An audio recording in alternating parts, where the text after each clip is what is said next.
नमस्कार दोस्तों। प्रधानमंत्री मोदी जी इस वक्त सबसे पहले उपराष्ट्रपति का जो चुनाव हो रहा है उसके लिए प्रधानमंत्री मोदी जी ने सबसे पहले वोट किया है। ये जो आप तस्वीरें देख रहे हैं प्रधानमंत्री मोदी जी हैं। प्रधानमंत्री मोदी जी आए, सबसे पहले वोट किए और इस वक्त प्रधानमंत्री मोदी जी पंजाब के लिए रवाना हो चुके हैं। तो मोदी जी पंजाब क्यों जा रहे हैं? तो मोदी जी पंजाब इसलिए जा रहे हैं क्योंकि पंजाब इस वक्त बाढ़ से प्रभावित है और मोदी जी पंजाब के गुरुदासपुर में जाएंगे और वहां से बाढ़ पीड़ितों से मुलाकात करेंगे। वैसे ही दोस्तों जो रक्षा मंत्री हैं राजनाथ सिंह जी वो भी आए, वोट डालें। जो कंगना रनौत हैं बीजेपी के सांसद वो भी वोट डाली। जो राहुल गांधी की बहन है प्रियंका गांधी वाड्रा जो वायनाड से सांसद है उन्होंने भी वोट डाला।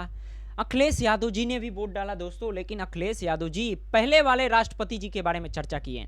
उन्होंने बोला कि पहले वाले राष्ट्रपति जी नहीं दिखाई दे रहे हैं, जब ये चुनाव होगा तो वो भी दिखाई देने लगेंगे। और बीजेपी इस्तेमाली पार्टी है, पहले इस्तेमाल करती है फिर बर्बाद करती है। सुनिए अखिलेश यादव जी का बयान। पूरा देश ये देख रहा है और जो वाइस प्रेसिडेंट थे वो क्यों चले गए, और हमें सबको यकीन है जैसे ही नए राष्ट्रपति बनेंगे पुराने राष्ट्रपति जी भी बाहर आ जाएंगे। और पूरा देश ये जानता है कि भारतीय जनता पार्टी, और खासकर हम लोगों ने उत्तर प्रदेश में देखा है कि भारतीय जनता पार्टी इस्तेमाली पार्टी है।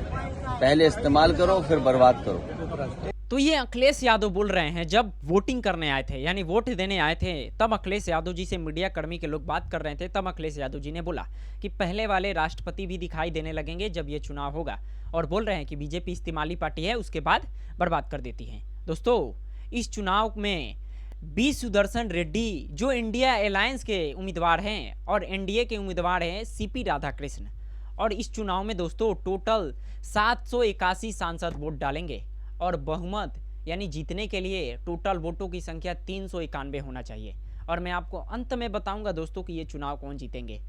एनडीए के पास पूरा बहुमत है। एनडीए के पास सांसदों की संख्या 422 है यानी बहुमत से 31 ज़्यादा है, और इंडिया अलायंस के पास मात्र 319 यानी बहुमत से 72 कम।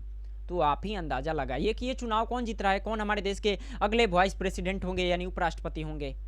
लेकिन अभी तक गृह मंत्री अमित शाह जी भी कुछ ही देरों में पहुंचेंगे, वो भी अपना वोट डालकर निकलेंगे। लेकिन अमित शाह जी अभी तक नहीं पहुंचे हैं, वो भी पहुंचेंगे।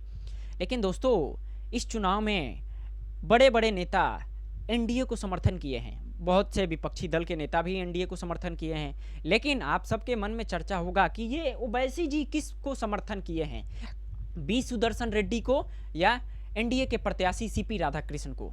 तो दैनिक भास्कर में ये खबर छपा है कि ओवैसी जी इंडिया अलायंस के प्रत्याशी को सपोर्ट किए हैं, यानी जो इंडिया अलायंस के उम्मीदवार हैं बी सुदर्शन रेड्डी को समर्थन किए हैं। और कई सांसद दोस्तों वोट डालने नहीं आएंगे, जैसे पंजाब के 1-2 सांसद हैं अकाली दल के, उन्होंने साफ साफ इनकार कर दिया है। बोला है कि इस वक्त पंजाब के लोग परेशान हैं और हम पंजाब को छोड़कर नहीं आ सकते हैं वोट करने, यानी कई सांसदों ने ऐसा बोला है।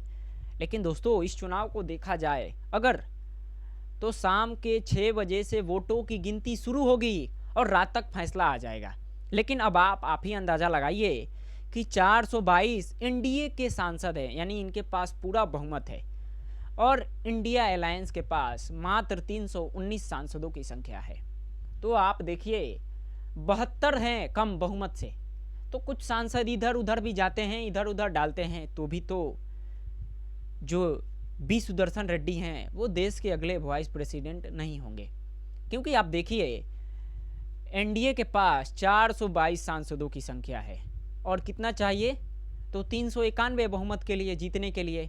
तो शाम तक आपको खबर सुनने को मिलेगा कि सीपी राधाकृष्ण देश के अगले उपराष्ट्रपति होंगे। मैं ये दोस्तों पहले दावा नहीं कर रहा हूं, मैं पहले आपको ये बता रहा हूं कि सबसे ज़्यादा बहुमत किसी के पास है तो एनडीए के पास है। तो एनडीए के यहाँ प्रत्याशी जीत रहे हैं। बहरहाल दोस्तों इस खबर के बारे में आप क्या सोचते हैं, अपना राय हमें जरूर बताइएगा। और बहुत खुशी की बात है कि प्रधानमंत्री मोदी जी इस वक्त पंजाब के लिए रवाना हो चुके हैं।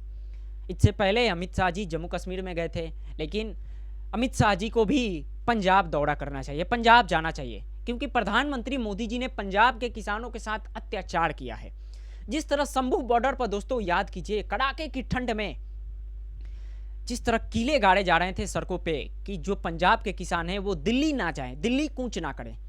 लेकिन मामला दोस्तों ठंडा होता है, किसान भी अब अपने मांगों को लेकर अभी भी प्रदर्शन करते हैं। लेकिन इस वक्त बहुत अच्छी की बात है कि हमारे देश के प्रधानमंत्री मोदी जी पंजाब जा रहे हैं, पंजाब के किसानों से मिलेंगे।